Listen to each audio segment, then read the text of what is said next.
প্রাণ প্রিয় কুমিল্লাবাসী, আপনারা সকলে কেমন আছেন? আমাদেরকে ভালো রেখেছেন কে? কুমিল্লার মুসলমান ভাইয়েরা বলেন, আমাদের মনটা আমরা শান্ত রাখতে চাই কি চাই না? আমাদের উদ্বেগ রয়েছে, কলিজার মধ্যে চিন্তা, টেনশন আছে। আমরা এখন চিন্তা করব মনটাকে কেমন করে শীতল রাখবো, মনটাকে কেমন করে সান্ত্বনা দেব। মনটাকে যদি স্থির রাখতে হয় মুসলমান, আমার আল্লাহ বলেন, গোলাম বেশি আমল নয়, তিনটা আমল করবা। ও মুসলমান ভাইয়েরা বলেন তো, আমলের সংখ্যা কয়টা? তিনটা আমল এমন আছে, যেই তিনটা আমল কোন মুসলমান মুমিন বান্দা বান্দি যদি করে, আল্লাহ রব্বে কারীম আল্লাহ সুবহানাহু ওয়া তাআলা তার অন্তরটার মধ্যে সান্ত্বনা বাণী পৌঁছায়া দেয়। আমার আল্লাহ বলেন, ও গোলাম কেন সৃষ্টি করলাম জানো নাকি? একটা কারণে, মহৎ উদ্দেশ্য, সেটা হলো তোমরা মানুষ জাত আর জিন জাত যারা আছে, আমি আল্লাহ তাআলার গোলামি করবা, আমি আল্লাহর পাবন্দি করবা, আমি আল্লাহর ইবাদত করবা। মুসলমান বলেন তো, ইবাদত করব কার? এই ইবাদতের মাধ্যমে তিনটা আমল আমরা করতে চাই। কলিজা ঠান্ডা রাখতে চাই। আমাদের মনে কোনো মানুষ বলতে পারবো না কম বেশি আমাদের দুঃখ নাই। সবার মনে কম বেশি দুঃখ, বলেন তো আছে না নাই? এই দুঃখ দুর্দশা দূর করবার কি উপায়? মনকে ঠান্ডা রাখেন ও মুসলমান। আল্লাহ রব্বুল আলামিন মানুষদেরকে জীবন দেওয়ার পরে বললেন, গোলাম তোমরা যদি মনকে স্থির রাখতে চাও, ঠান্ডা রাখতে চাও, এক নম্বর আমল করবা, আমি আল্লাহ রব্বুল আলামিনের উপরে একমাত্র ভরসা করবা। জোরে বলুন সুবহানাল্লাহ। আল্লাহ রব্বুল আলামিন বলেন, আমার বান্দা বান্দি তোমরা শুনে নাও, وَمَن يَتَوَكَّلْ عَلَى اللَّهِ فَهُوَ حَسْبُهُ, যে বা যাহারা একমাত্র তাওয়াক্কুল করবে আল্লাহর প্রতি, আল্লাহ বলেন, গোলাম আমি আল্লাহ তাআলা তার জন্য যথেষ্ট হয়ে যাব।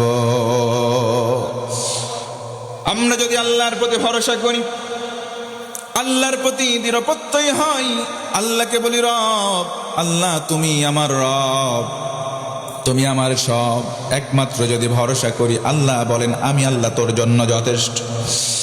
আল্লাহর প্রতি কেউ যদি ভরসা করে পূর্ণ মাত্রায়, আল্লাহ কেমন করে তার প্রতি ভরসার পাত্র, কেমন করে তার জন্য নিজেকে সঁপে দেয়। সাহাবীদের জামানার একটা ঘটনার মধ্যে সেই ঘটনাটা উল্লেখ আছে, আমি বলতে চাই। নবীজির জামানায় নবীজি আমার কোরআন হাতে নিলেন। ও মুসলমান, আল্লাহর প্রতি কেউ যদি তাওয়াক্কুল করে, আল্লাহর প্রতি কেউ যদি ভরসা করে, আল্লাহ বলেন, গোলাম দুনিয়ার সব মানুষ তোর বিপক্ষে গেলেও আমি আল্লাহ তোর সঙ্গে থাকবো। জোরে কোন সুবহানাল্লাহ। আল্লাহর নবীজি কোরআন হাতে নিলেন, দাওয়াত দেওয়া শুরু করলেন। নবীর কোরআনের দাওয়াত যার যার কাছে যায়, কেউ কেউ ইসলাম কবুল করেন, আবার কেউ কেউ দূর দূর করে নবীজিকে তাড়িয়ে দেন। নবীজি বলেন, শোনো, মাদ্দাল বাসার, চোখ দিয়ে যত দূর দেখা যায়, এত মোটা মোটা এক একটা খাতা, খাতার সংখ্যা হলো 99টা। ডান পাল্লা একেবারে ফাঁকা, নেকের কোনো কিছু নাই। নবীজি বলেন, সেই লোকটা জাহান্নামে যাবে যাবে ভাব, কিন্তু অন্তিম লগ্নে আল্লাহ তাআলা ডেকে বলবেন, ও গোলাম বিন্দু পরিমাণ জুলুম আজকে আমি আমার কোন বান্দা বান্দির প্রতি করব না। চিৎকার করে বলুন তো ভাই সুবহানাল্লাহ। একটা ফেরেশতাকে ডেকে বলা হয়, ফেরেশতা কাগজের টুকরা নাও, ওই পাল্লা বান্দার ডান পাল্লার মধ্যে তুলে দাও। ছোট্ট একটা কাগজের টুকরা তুলে দেওয়া হবে, সঙ্গে সঙ্গে পাল্লাটা নেকি হিসেবে ভারী হয়ে যাবে। জোরে বলুন সুবহানাল্লাহ। ফেরেশতারা এসে বলবে, আল্লাহর গোলাম, আল্লাহর বান্দা, আল্লাহর রহমতে তুমি জান্নাতে যাও। তাআজ্জাবা ফুলানান, ব্যক্তিটা লোকটা আশ্চর্যিত হয়ে চিন্তা করবে, মা হাদিহিল বিতাকা, হোয়াট ইজ দিস, কি এতে লেখা আছে দেখি তো। এতগুলো গুনাহের খাতা, আমার কোনো অনেক নাই, জাহান্নামে যাওয়া ছাড়া কোনো উপায় নাই, কিন্তু আহারে কি এমন কাগজের টুকরায় লেখা আছে দেখি তো। চোখ দিয়ে তাকানোর সঙ্গে সঙ্গে দেখবে দুনিয়ার জমিনে একবার কালেমা পড়েছিল, এই কালেমাটা কাগজের টুকরার মধ্যে লেখা আছে।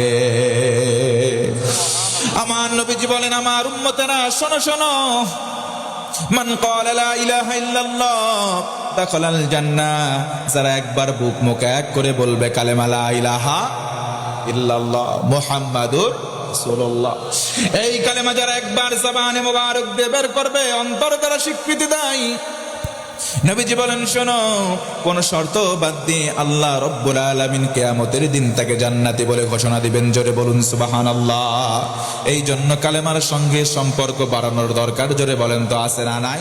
আল্লাহ রব্বুল আলামিন বলেন, ফি জান্নাতি ইয়াতাসাআলুনা আনিল মুজরিমিন মা সালাকাকুম ফি সাকার ক্বালু লাম নাকু মিনাল মুসাল্লিন। আমার আল্লাহ বলেন, ও গোলাম, জান্নাতি একদল, জাহান্নামী আরেক দল কে অন্যকে দেখে বলবে, ভাই তোমরা কেন জাহান্নামে এসেছো বলো? জাহান্নামীরা বলবে, লাম নাকু মিনাল মুসাল্লিন, দুনিয়াতে আমরা নামাজ পড়তাম না। জোরে বলেন, কি পড়তো না? এই যে জান্নাতি একদল, জাহান্নামী আরেক দল। কুমিল্লার ভাইরা বলেন, এই জান্নাতি দল জাহান্নামী দল, এই দুই দল কি কখনো সমান হতে পারে? একটু জোরে বলেন, পারে? আল্লাহ রাব্বুল আলামিন বলেন, লা ইয়াস্তাবি আসহাবুন নারি ওয়া আসহাবুল জান্নাহ, আসহাবুল জান্নাতি হুমুল